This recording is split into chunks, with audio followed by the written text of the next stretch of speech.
Hi, well, welcome, entrepreneurial agent listeners. Today, I have the special privilege and honor of chatting with Olivia Laurenn. A little bit about Olivia here. She's originally from the South, right in the heart of Alabama. She's been blessed to be a realtor and leader of 757 homes right here in the Virginia Beach, Hampton Roads area. Honored and privileged to serve Hampton Roads real estate community since 2007. In 2020, she was awarded the top listing and sales agent nationwide and recognized as the top 4% of realtors by the Hampton Roads Realtors Association. Circle of Excellence 2021, ton of awards. Here's the thing though, she's committed to meeting and exceeding the community's real estate goals, helping them make informed decisions, navigating them through the intricate moving parts while accomplishing their financial goals without sacrificing peace of mind. So, Olivia, welcome to the show today. Thank you, Paul. Thanks for having me. I appreciate the So, opportunity. yeah, absolutely. So, just to kind of dive right in, so tell us all, what does it take to achieve? How does one achieve the top nationwide listing sales agent award? I think just passion for what I do, really enjoying helping others to be able to meet their financial goals in real estate and staying on top of the current affairs to be able to educate my clients. Just being passionate and doing what it takes, no matter how many hours it takes, yet keeping that balance for both my clients and for me. Yeah, well, that's well said, and I would say you clearly are passionate because there's only one number one, and I think you're being a little humble and understated, but we'll dig into that a little bit as we go along. So, you started in real estate here in Hampton Roads, at least in 2007. Was that when you first got into real estate? It was actually, I've been in broadcasting, funny enough. I worked in television for a couple of years as a part-time news anchor and then worked for Clear Channel Radio and then in Hampton Roads for another radio station as a part-time news anchor. So I've kind of always had the bug for being in front of people and helping people and making them smile. And when I came to Virginia in 2006, I came for a radio gig. And then someone said, Olivia, you should get in real estate. You love talking to people. You're effervescent. And I thought, oh, okay. So that was my first connection in real estate. And I started out actually behind the scenes. I wanted to get my feet wet to see if this was something that I was actually going to be able to not only succeed in as an entrepreneur, but also give quality service as well as be aware of the market and be able to educate my clients, because that's part of being in any sales. It's not just selling the product, it's knowing the product and being able to, execute that. So when I had the opportunity, I took it as a marketing director working behind the scenes. I worked with buyers and sellers and won them over to the company that we were working with and found out what their needs were and how we could best tailor meet those needs. And after a couple of years of doing that, a lot of the clients would call me back and say, Olivia, we want you to be our agent. You're returning our Mhm. calls. You're doing this, you're doing that. And for me, that kind of tugged on my heartstrings because being from the South, it's all about doing for others as you would have done for yourself. So I was like, I need to get my license and take care of Hampton Roads. So that's what initiated me doing that. In 2010, I was licensed. I was rookie salesperson of the year, my very first year. I don't know how I Mhm. did it. I think I just never stopped talking about real estate and wanting to help people. And again, that's key. One thing that my daddy always taught me is that it's not so much what you know. People don't care so much about what you know until they know that you care. And you've got to have Mm. that balance of both in order to Mhm. succeed and get referral business. Well, that's fascinating. I'm going to dig into that here in a minute, but I mean, you struck a chord with this whole idea that the compassion piece, and you're dealing with people. And even in the beginning, you may didn't have all the answers, know everything, but the fact was you were going to the mat for your people, right? Mm. And it's and I try to remind myself this all the time, but when people are in the real estate arena, whether they're buying a house or they're selling a house or whatnot, or maybe doing both, it's a very stressful time, right? And even Yeah. the most intelligent people, the most logical people, sometimes they're in the woods and there's just so much going on and they need someone to really be there to kind of help them navigate, right? Absolutely. Yeah, and that's one of the things it's kind of a pet peeve of mine is number one, not leaving people hanging and answering their questions. And if I don't have the answer, one thing that I'm known for is I don't say I think so. I say, you know what, that's a Mm, great question. Let me get you the right answer because a lot of colleagues and a lot of people that I've talked to, they just say, yeah, I think so, and they just move on to the next thing, and then it comes back to mhm. bite them later. And that peace of mind and the stress level goes higher for the client when it's unnecessary to do that. So I think for me, I really think about the big picture and I think about the client's needs. And a lot of times having those initial conversations with them to just kind of get an idea, what are your goals? Why are you buying? Why are you selling? Are you moving out of the area? Are you now an empty nester? Because that opens up the big picture of what their real goals are and how I can best, again, meet those needs with the products and the services that I provide. So it's very important. I agree. So basically you're looking at the real estate transaction, however you're involved in it with the client. It's just one small segment of their entire life, right? You're trying to figure out, how does this fit into the grand scheme of things? Absolutely. And how I can best be the positive part of that puzzle. So I have to ask you, this might be a little stereotypical, but it's kind of funny. So you're from Alabama. Do you offer like sweet tea to your clients? I do know I better get lots of quotes from my daddy. Funny. No, That's that's good. great. We love the Southern hospitality, and as an aside for any Alabama football fans, it's a sad day since they lost their second I game know. this I was year, supporting my, right? yeah, I was supporting my Alabama t-shirt earlier today, just in remembrance. But they're a great team. They're going to Oh come my back. gosh.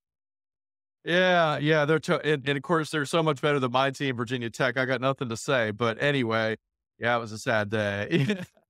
Hey, but we I say heard it's a rebuilding year, so it anyway, um, is. And what goes down comes up. So you never know. that's right. I think we've hit rock bottom. You never know. The jury's out. But as my wife and I talk all the time, hey, there's always basketball season, so that just started yesterday. Very. So, okay, so you came to Hampton. Now you're kind of in the fact you came to Hampton Roads for a non-military assignment. Most people come here, right, because they're with the Navy or something affiliated with the Navy. But you Right. came as a broadcaster. I did. That's interesting. And then you sort of you pivoted into real estate on a friend's recommendation, and obviously they were right. So, what do you think? I mean, you talked a lot about compassion, getting to know your clients, and communicate. You mentioned to me communication a lot before we started. I mean, is that what makes a great realtor? What separates a great realtor from just a real estate agent? Because I know there are a lot of them out there, right? Well, it boils down to being transaction realtor or being a relational realtor. And for me, the difference is clear. Again, it's about having commitment for your community, number one, being passionate about what field you're in, no matter what that field is, Mhm. and being informative. There's a lot of realtors. I've mentored a lot of different agents and saw them come in the field and go out of the field because they were just transactional. But one of the things I kept trying to stress with them is build that relationship, but be informative. Know your product, know the trends, educate your client because anybody can be a realtor, but one that is a good realtor is someone who's going to go to any lengths that it takes to meet and exceed their clients' expectations, but also be able to give them peace of mind and educate them. Just like you were mentioning earlier, there's a lot of savvy buyers and sellers out there, but they don't know real estate, the ins and the outs. They know enough to help them to navigate a little bit, but having a realtor that this is all we do day in and day out every day, Mhm. we're going to be able to give them that value of the knowledge and the experience. And when I tell my clients, I don't have all the answers, I may look old and don't have all the answers. But one thing I will make sure is that I give them my experience. I give them my recommendations, and then I let them choose what's best for them and their family. And that seems to speak volume in my business because people appreciate that I put the will back in their possession, let them make the Mhm. decision based on their ultimate goals. So it's really a consultative approach, right? So you're not making a decision for them. You're educating them based on available options, potential pitfalls, potential opportunities. But obviously Absolutely. you're not the one signing the papers, right? I mean, you're not picking up a home and maybe a mortgage, right? Right, right. I think most people like that. Most people really appreciate no one likes to be sold or told what to do. They like to be educated so they can make an informed decision, right? Absolutely. You Yeah. just put them back in the driver's seat and say, "This is my recommendations. What do you want to do? What's best going to meet your needs? And let's fine tune it." Right. Right. Dial it in. So in terms of meeting needs today, obviously you've been around since '07. You've been in the business. You've seen a lot. You saw the great meltdown of '07, '08. I lived through that too. That was a fun time to say the least. And then, the COVID years, the craziness of, 2.5% interest rates, 3% and whatnot. And so the market's changed a lot in the last year. So how are you advising clients today? I mean, in terms of just the market, in terms of expectations or perspective, or how are you handling that today? Well, that's a loaded question. And depending on how many analysts or experts that you dive into to stay on top of everything, you're going to get mixed messages. But one thing that's obviously clear is that the rates have escalated rapidly in the past few months, and it has been a game changer. But what I also try to help the consumer understand is that the past couple of years, we've been experiencing record low historical since Eisenhower was in office rates, which was not the norm. So really, we're just Mm, kind of getting back to somewhat of a norm. Just a couple of years prior to COVID, we yeah. were looking at 5 to 6.5% rates. And again, I think it's just a matter of being open. And for me, like I was already on the podcast this morning, getting some more details from Freddie Mac, Fannie Mae, and other experts in Mhm. the industry, just to kind of get more of an input. And again, it's just calming the nerves of the clients, letting them know that yes, the obvious is in front of us, but no one has a crystal ball. Yet there's half say that, the prices are going to depreciate. The other half say it's going to appreciate. And that over the next 3 months, we very likely will see rates go up a little more. But unlike 2008, when they escalated over a 5-year period, we're only going to see it for short term and it's going to be temporary. But again, I tell all my clients, we don't have a crystal ball, but it's kind of been consistent with what we heard back in December and January. We were warned that the rates were going to start escalating and going up, Mhm. and they did. So we just got to stay calm and know that everyone's always going to be buying and selling. The most important thing is that when a realtor speaks with a consumer, regardless if they're buying or selling, we want them to be educated so they can look at their financial goals and their financial situation to see if maybe they have to wait. There's been clients that I've talked to that say, based on what we've gathered over the past couple of weeks and having conversations with you, I recommend you just hold steady. And not Yeah. many realtors will say that. They'll push to get the business. But again, for me, it's Sure. about building that relationship for the long Yeah. term. And again, that's been part of my success as well. Yeah, no, you're right. No one has a crystal ball, and doing the right thing. I think they call that the fiduciary responsibility, right? The right thing for your Absolutely. client. We just call it the golden rule, right? Do unto others, you'd have Correct. them do unto you. And if you can live by that, people see through the transaction and the hype and the push and all that. And I know I do. I don't like to be sold. I like to buy, but I don't like to sell. Right. Right. um, and I think most people are like that. And, as far as the rates, it's interesting. We're definitely in a different time. This is not '07, '08, '09 again. There's, Right. having lived through that personally on the lending side, since 2010 with some of the law changes, everyone that's in a home today was highly qualified to get in that home to begin with. They Right. had the income, they had some money down payment, all that. And there's a ton of equity out there, and there's still a shortage of supply, right, of homes. Yes. Yeah. So rates have come up. I think though, I'm going to rub my crystal ball for you. And I think, Olivia, that we're starting to turn the corner. I think you're going to see Thursday, the inflation report that comes out is going to start to show a decline in inflation. and it's inflation Oh, good. that drives the long-term interest rates, right? So Right. when they measure it, the reports are year over year, and you look at the October of last year versus October of this year, the numbers have are much more close. And so, but when you compare the previous months, like not this past summer, but the one before, when we were looking at inflation numbers this summer, they're comparing it to very low numbers, and so the rate looked very high. But we knew coming in the fall, those fall numbers of last year were very high. So you're going to see the numbers, the trend start going down. That would So I be think, excellent. but even if it didn't, even if it took into the first or second quarter of next year, if you can afford it, you've got to be able to afford it at today's rate if you're going to buy, right? Right. You can't buy on, I say if come or, I'm going to buy today and then hope the rates drop in 2 years or refinance and then I can afford the house. It's like, no, if you can afford it today, yeah, they might Right. drop in a year or two and then you refinance and you get a savings. Um, That but is key. I do think that's going to be. That is key. In fact, I just had a conversation with someone recently that said the same thing. Well, I can just reduce, refinance in a couple of years. I said, yes, but make sure that you can afford it in case it doesn't.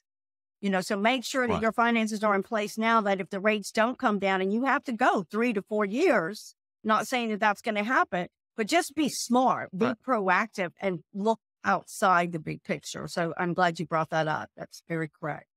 Yeah, no, you're absolutely right. Because at the end of the day, if you're a long-term player in this business, like you obviously are, and you've done so very well, you want to give good advice. You don't want somebody to be house poor. You don't want somebody to be, you see people all the time, particularly the young ones, right? And tell me if you work with many first-time home buyers, but a lot of them, they don't have kids yet, and so they haven't seen the cost of, feeding a baby or two or three. And then if they want to get on the swim team or the softball team, and heaven forbid if they want to do a year-round sport, right? I mean, it's I know, expensive as right? that stuff. Then you got to get a bigger car because you got to tote them around and, yada, yada, yada. So there's other expenses in life other than just making your house payment. Right? That is correct. Yeah, and I Yeah. think a lot I work a great deal with first-time homebuyers. In fact, they are my favorites because I get to handhold Huh. them and I get to help them to develop good habits right out of the gate. And a lot of them come with misperceived notions and yet they have knowledge of what they're doing, but then they need someone to fill in the blank, so to speak. So I enjoy working with first-time homebuyers so I can educate them so they can go on to educate others that they know. So Mm. yes, having the right answers is important. It really is. Yeah. Yeah. You mentioned community here a little bit too, commitment to community. And I know you're involved with Shine Girl. Can you talk about that a little bit? Yeah. Yeah. Shine Girl is actually, something that's near and dear to my heart. There's a lot of girls out in our community of Hampton Roads that either come from dysfunctional families or families where the mother, it's a one mom or one dad, and they're working their butts off Mm. to, provide for their families. And these girls just need that extra love. They need to know that they are, number one, they're valuable. And I tell each of them Mm. they can do, have, be, accomplish, overcome, or achieve absolutely anything that they want if they set their minds to it. I mean, a lot of these Right. girls aren't told that on a regular basis. So Shine Girl is a mentorship development program. It's a part of Wave Church, which I'm a part of.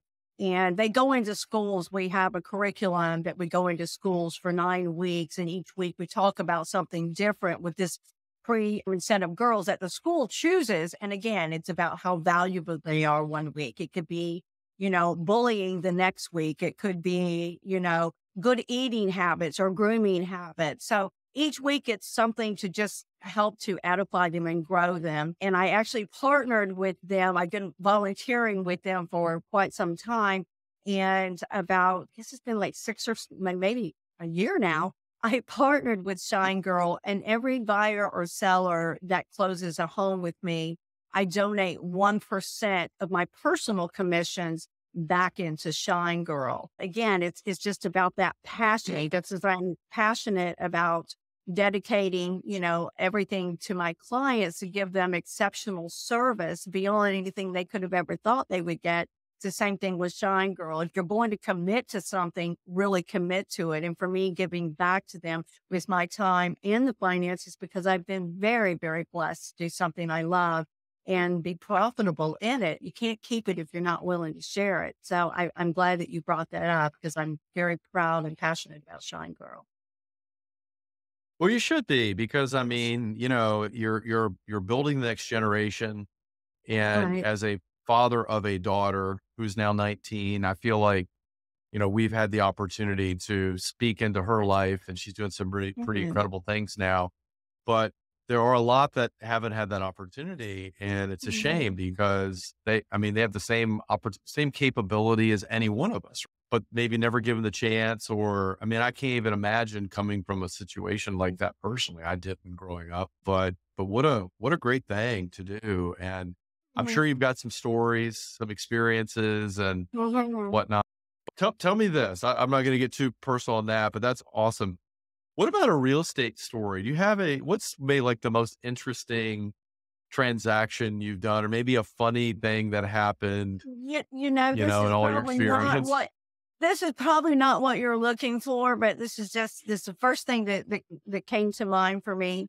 And there on more than one occasion, I think the very first time, you know how sometimes you can be so passionate about something and you put in the footwork, you put in the time, you do this, and you're like, gosh, I don't see any rewards from this. Am I really making a difference? I can remember the first time that I was doing a final walkthrough with a first time home buyer, had 3 kids, Shoot. and we were in the living room, and one of them ran into the room and grabbed my hand and said, Miss Olivia, come look at my new room. Thank you for my new room. Oh my gosh, priceless. Just melted my heart. And so there's been stories like that, which is my most fondest story. And that was your first walkthrough? No, it was the first time that I had felt like I was making a difference I think I'd been in the Okay, business. I was going to say, Yeah, no, that would have been nice wow, it's too, like, but what a way to start. Yeah. right, right. No, that it was probably in my first year because I had Okay. given so much. hmm And it can be thankless, right? I mean, every business can be. I mean, there's a Right, lot of things to deal with, and no matter how you want things to go, sometimes issues come up and whatnot. And most people right. are super appreciative, but to hear from the kids is just, yeah, Oh, I has to know. be all. Mm. Kids will tell you the truth, whether it's good or bad, right? There's no filter. That is very true, and you just gotta take it with a grain of salt. Gotta love it. Gotta love it. So, are you reading any interesting books right now? I am not. I'm mostly a podcast girl at this point. Are you? I am not. Yes. I try to stay glued Do to you have a favorite podcasts. podcast?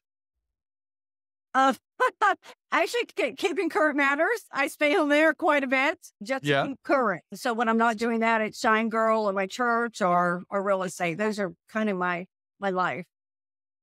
So I was going to say, what do you do for fun? Is that your world of fun? The Shine Girl, the church, and People ask me that, and I'm always dumbfounded when they do. My life is just incredibly awesome. The things that I do, I'm passionate about. Fill my life. I mean, do I occasionally go to the beach, walk down to the beach? I live close to the beach. Yes, of course I do. I go to the boardwalk. I do this kind of things. But my passion is helping people and wow. being a part of making a difference in their lives on so many different levels. And I've been blessed to have a heart for people and be very outgoing. And obviously, from our interview, I have a lot of energy. So I try to extend that in ways that at the end of the day, I can say I did well today. I made a difference in this Mhm. person's life or in those people's lives, and it makes a difference in my life when I can do that. Well, if you can live well today and live well tomorrow, you string enough of those together, you've lived a good month, Right. right? And enough of those, a Absolutely. good year, and Absolutely. then you don't have to worry about regret and all that. And at the end of the day, because no matter how successful you are, and it seems like that's your definition of success. Maybe it's not the money, the material things. Yeah, sure, you make a lot of money, you've done really well there, but at some point, it's deeper than that, right? It is deeper than that, but I'll be first to say I'm a fancy pants, so I do like the rewards of it. But again, the more successful I am, I think you kind of touched on it. It gives the more ability it gives me to give back to my community, which I so love Yeah. Hampton Roads. I've made it my home since 2006. And there's so many areas of Wow. need out there that I am just so, I'm tickled pink, to be honest, to be able to be, a top producing realtor doing something I love and shine girl and giving back to the community. What more could a girl ask for? So it's awesome. I Wow. have a great life. Wow. Well, it's hard to follow that up. That's awesome. And it seems like you gave us the answer here in a few minutes on why you're the top nationwide listing agent, sales agent 2020 and all the other awards. I mean, you live it, you breathe it, you consume it, but you love it and you have a heart for it. It's not transactional. It's about the people. And Right. that's clear. I can see that. Well, Olivia, it's hard to believe we're coming up on 30 minutes here, Oh, my. but That went now. tell, didn't it though? Yeah. Yeah. You have a lot to give. How can our listeners get up with you? What are the best ways to contact you if they have some kind of a need in real estate? All right. I'm thank you for asking. Once again, my name is Olivia Laurenn. My team is 757 Homes. I am with Atlantic Sotheby's International Realty. I'm located in the Virginia Beach office. You can reach me by calling. Texting is usually best, but my mobile phone number and my lifeline, so you have me fully connected, is area code 757-452-0397. Thank you. Okay, wonderful. Do you have a website or a social media thing? Actually, I'm glad you mentioned that too. I'm all over social media. I'm on Okay. Facebook. I'm on Twitter. Facebook is really where I can do most of my stuff. I do some Instagram. It's just hard for me to be on top of all of the platforms, checking texts and Yeah. emails when my clients are my priority. So I may not respond really quickly to those areas again, because my priority are my clients. So texting and email is the best. My email is Olivia dot my last name at atlanticsir.com. I Okay, am great. all And over we'll get that in all the show social media. notes. Excellent. Thank We'll you. get it in the show notes and we'll get the social media stuff in there for you as well. So it's in there and people will be able to just click on it when they see this. So Yeah. I would love the wow, Olivia. opportunity. Yep. I was just going to say, I would Yeah. love the You're going to say something? opportunity. Yes, sir. I'm sorry. I didn't mean to interrupt you. That was rude. I would love the opportunity to serve your needs. I know you may be a first time home buyer. You may be a seller thinking about selling, but not really sure what direction to go in. And you may have some questions. Again, I love building relationships with people, regardless if it's now or if it's in the future. And I'll be sure and give you the information that you need so you and your family can make a wise decision. So I would love that opportunity. And remember, any buyer or seller that does close a home with me, I'm honored, privileged, and blessed to be able to donate 1% of my own personal commissions, not yours, back into Shine Girl. So you'll be able to make a difference as well, be a part of something big and amazing for Hampton Roads. So thank you so much again, Paul, for this opportunity. This has been awesome. I started out being really nervous and it kind of got better. So thank you for making it easy breezy. Oh, it's been my pleasure. It's been great. Thanks for coming on. And we'll have to do this again sometime in the future. Absolutely. I love the opportunity. Thanks, Paul.